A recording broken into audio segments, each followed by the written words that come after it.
When my brothers and I were kids, there was a commercial on TV about some sort of thing you put in your stomach to make gas go away, I guess, when you're eating bad or something. But it was funny because it would have a visual where it'd say, I have a bad case of indigestion. Might have said even digestion, like a certain accent kind of thing.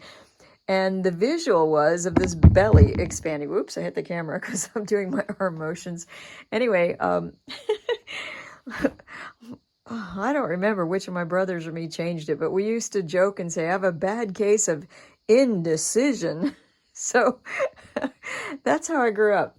Anyway, this is Kelly Borsheim, and I want to talk to you today about sort of criticizing my own work as I'm painting.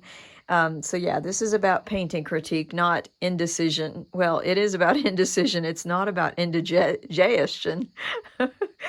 Anyway, I'm sorry, it's hot. I don't want to be in front of the camera, but I do want to get these concepts across in case they help anybody else who's sort of stuck. Here's the thing. I have been trained in classical art training for many, many years. I've done realism painting, and one of the flaws about me is that I don't do what artists are supposed to do, and that is, kind of do one thing and get really good at it, and then when you're famous, you can branch out and do other stuff.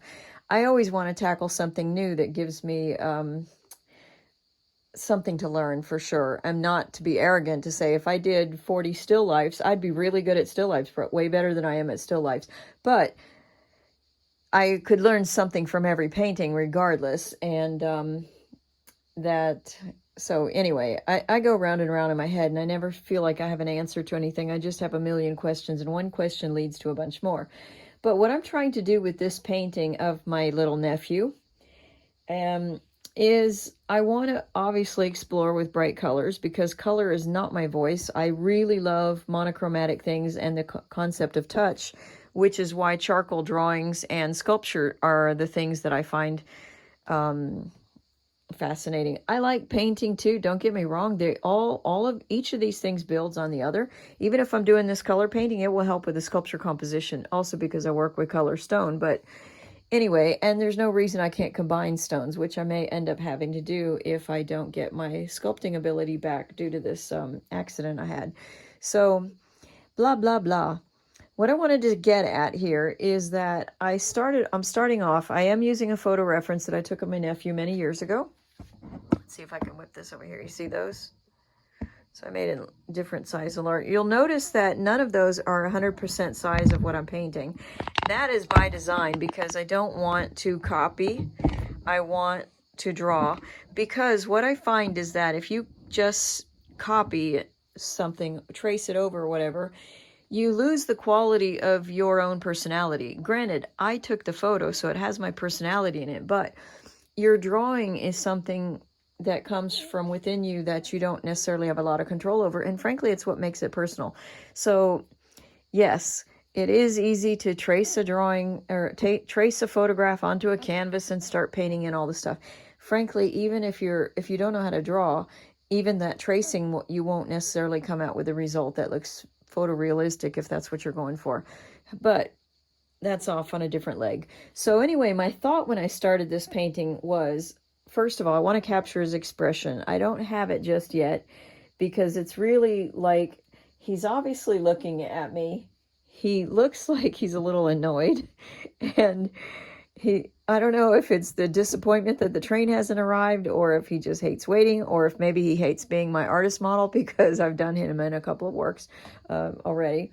Anyway, I don't think that's it, because he's always such a sport about good things like that. So who knows? I mean, I like the mystery of what is that kid thinking. I probably knew back when I snapped the photo, but he's much, much older now. And anyway, so, okay. So I wanted... his expression is the subject of the painting, but I also like this repetition of the stripes. Of course, they're vertical here, but then they branch out in perspective as the seat part comes along. You can tell here that I totally don't have it right, and honestly, I kind of really don't care. Now, I picked my palette of the blues, greens, and purples because it's just one of my favorite color combinations, and you can see that I started working the skin. I'm trying to make the colors really exaggerated. I'm trying a thing of the halo effect, which I kind of like it. I don't know if I'll like it by the end of this, but I'm still deciding what I'm going to do with this. But my first thing was I'm intimidated because last week I didn't even have these over here. And when I get back home, I'm spending 3 days away minimum out in another town to get my therapy for my spine. And then when I'm home, I've been trying to finish up other works as I get stronger and heal a little bit. And now I'm trying to actually work on my pieces that I had left before my accident. So I like the perspective change, but my fear was that, see, I don't know if this happens to you guys, but when I start a piece of art, whether it's painting or sculpture, I have an idea in my mind that's fairly clear with what I want, with the emotions I want to respect, to what I'm going to put in the painting and that sort of thing. It's not, but it's still pretty vague in my mind, which I used to get really frustrated because sometimes I would hear artists say they saw exactly everything and they saw the completed painting and it was just a matter of then actually doing it. And I don't feel like I'm that lucky in that way because I have a vague idea of something, but I don't really grasp it. So I have to get into it and then start it. So you can see here that if this is the sky, for example, I chose my favorite color, this royal cobalt blue, ultramarine blue color. But you can see that as I put it in behind the bars, in the photo there's actually a car behind here, so it gives a different background. And behind that there's green grass and all this kind of stuff in the parking lot, a park next to the parking lot. But I don't care about that because I want to focus on him, and then I want to focus on my play of color. I've also been trying to learn how to abstract, which is why you can see me sort of laying in these patchy colors on his skin. And I haven't touched this again because I want to bring the rest of the painting to some sort of consistency. You've heard me say a lot, I hope, in these videos or in my teachings when I do workshops and stuff like that, that I always try to do the worst first. It's kind of a stupid concept to think, but the thought is that if I brought this guy totally up to realism, a real tight realism, for example, I would be committed to do sort of the rest of this to some degree. Obviously, as you go away from the subject, it's really easy to get loose, and that's kind of a style that today's artists like to do. But my point is you're sort of committed. Whereas if you develop the painting as a whole, if the bus hits you and you haven't finished the painting, one could argue that it was finished because you had the idea there. You want the energy as soon as possible as you can in the painting. I don't know that I have the energy right now, but I'm hoping that I have this expression that's not necessarily happy, not necessarily sad. And he's looking right at you. You can tell that. So I have that sort of thing. So my thought was to get the rest of this stuff done. Now, I hope you can see in the video here that I've got, it's a blue chalk, just, little kids crayon chalk kind of thing, nothing expensive. And I've been measuring sort of this stuff out to, because even though I love mathematics and I used to be really good at mathematics, it's very like me to get confused if I draw parallel lines. Like when I'm drawing, fingers like this, I got confused when I did that drawing of entwine. But it was like, what finger am I on? And, there are more patterns that are even more confusing that way. But it's very like me to have in, 7 or 8 of these and then turn out with 6 down here. That would be so like me. It would be so like me to do this and then paint this green and paint that green. So I'm kind of laughing at myself, but I know some of my little daydreaming, some kind of brainy quirks. But anyway, my goal is right now is to put some sort of color into every part of this and design the form of the shapes. I like the arm of the, what do you call this, panquina, the bench here. One, because I want to keep that bright color in it. You can see that this yellow here is a darker and a colder yellow than even that one. And that one's pretty cold because it's got a lot of white in it. But I like that kind of as a secondary shape. Plus, why would I want something consistent on the painting? Because I tend to like asymmetrical images more than others. So right now, I just want to do this. You can see on this one, I sort of started to put in light and how it would change to the bar and stuff. And I had done that even before I drew in the rest of these. But right now, I'm just going to work on this. And then I want to stand back. But one of the things I was going to explain on this painting is that I kind of visualize having chunks of color. I don't want this to be a solid green bar. the interesting thing is that this sort of repetition is exactly the kind of thing that drives me nuts. I have done it in the past. I'm not sure I've been successful at doing it, but I get to a point where it's like, basta, I can't do anymore. I finished. It's, oh, sorry.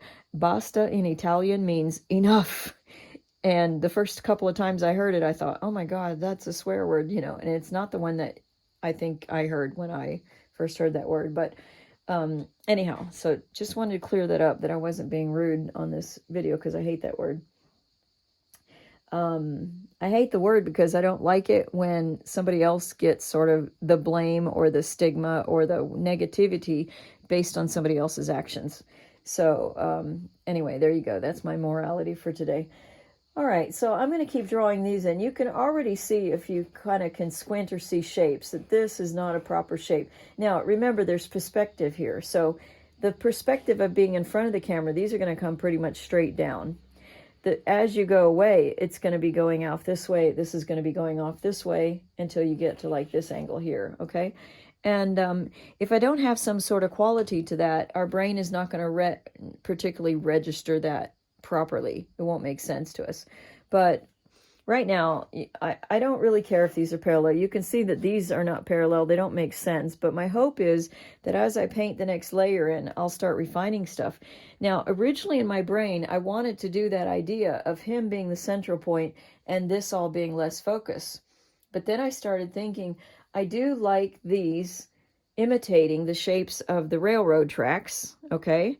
And I decided I'm going to call this painting, Waiting for the Sun Rail, which is a rail in Florida, and where my little guy lives fairly close to. So, you got to find a title somewhere. Anyway, you kind of see this watercolor effect of this, I hope. Can you see that? It's kind of a cool thing. Can you show it right there? Yeah. Anyway, I like this really kind of loose stuff. You can see here where I took the chalk and I'm correcting my line of the trousers. They don't need to go quite that far down. And, I'll be making corrections on the whole thing. But it's kind of funny because one of the things that I've been listening to or thinking about when I have been working on this is that, you can see here where I've scraped off some of the paint because I realized I pulled these bars too far down before I put in the support bar that lines up, the metal and connects all the metal stuff. I drew them too far down because they're going to be curving at some point. So I took the scraper and I'm scraping this off, and all I can think is how they take somebody like Vincent van Gogh's painting or somebody and they put it under these scanners and they can tell all the pentimento, all the mistakes of the past that, in oil paint, they say generally it'll get transparent over the years. How many years depends on what mediums you used, what colors you used. If you put in calcium carbonate to make it thicker, like Rembrandt and stuff like that, to make physical texture come out of the way. And today, of course, you have mediums, you have gels, you have all these different sand. You can put in pretty much anything into a painting these days, and hopefully not the blood of your victims. I listen to a lot of murder mystery audiobooks while I work without words. Anyway, all I kept thinking was people are going to see that I'm scratching the canvas here and that I wasn't perfect. And then I thought, will I really care? Because if my painting becomes something that somebody really wants to scan and study, well, I'll probably be dead and I won't hear the critiques about how I'm not perfect.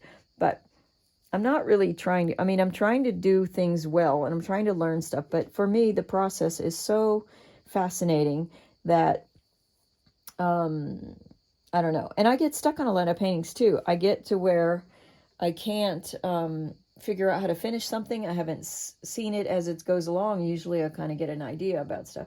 And I also know my process, that I get to a certain point where I absolutely hate what I'm doing. In the beginning of my life, that used to really scare me because I thought, I don't know what to do now. And I don't, I don't know where to go at this point. But now I've done this so much that I know that my process is like going up a hill.